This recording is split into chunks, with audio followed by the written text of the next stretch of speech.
Sister bond எவ்வளோ சூப்பராக இருக்கும்ல. ஆனால் எப்போ பாரு அடிச்சுப்போம். ஒருத்தர் அம்மாக்கிட்ட போட்டு கொடுத்துப்போம். என் ட்ரெஸ் போடுறா, என் மேக்கப் பாக்ஸை எடுத்துட்டா, என் ஸ்லிப்பரை போடாதன்னு சொன்னலன்னு எப்போ பாரு என் பொருள் உன் பொருள்னு சண்டை போட்டுகிட்டே இருப்போம். ஒன்ஸ் அக்காவுக்கு மேரேஜுன்னு சொன்னால் ஃபஸ்ட்டு சந்தோஷப்படுறாள் நம்மளாக தான் இருப்போம். அப்பாடா இனி ஃபுல் ரூமும் நம்மளே யூஸ் பண்ணிடலாம், இனி மேக்கப் ட்ரெஸ்க்கு சண்டையே வராது. ஆனால் அக்காவுக்கு கல்யாணம்னு ஆனதுக்கப்புறம் ஃபர்ஸ்ட் ஃபீல் பண்ணுறால் நம்மளாக தான் இருப்போம்.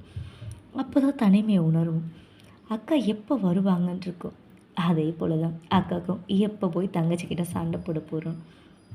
அக்காவுக்கு பிறந்த குழந்தைய தான் வயிற்றில் 9 மாதம் சுமக்கலைனாலும் அந்த தாய்மை உணர்வு தங்கச்சிக்கு வந்துடும்.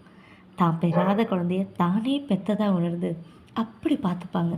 அதை சித்தி லவ் சொல்லவே முடியாது. நான் உங்கள் உள்ளம் நிறைந்த தோழி. சப்ஸ்கிரைப் பண்ணிக்கோங்க. இன்னும் நிறைய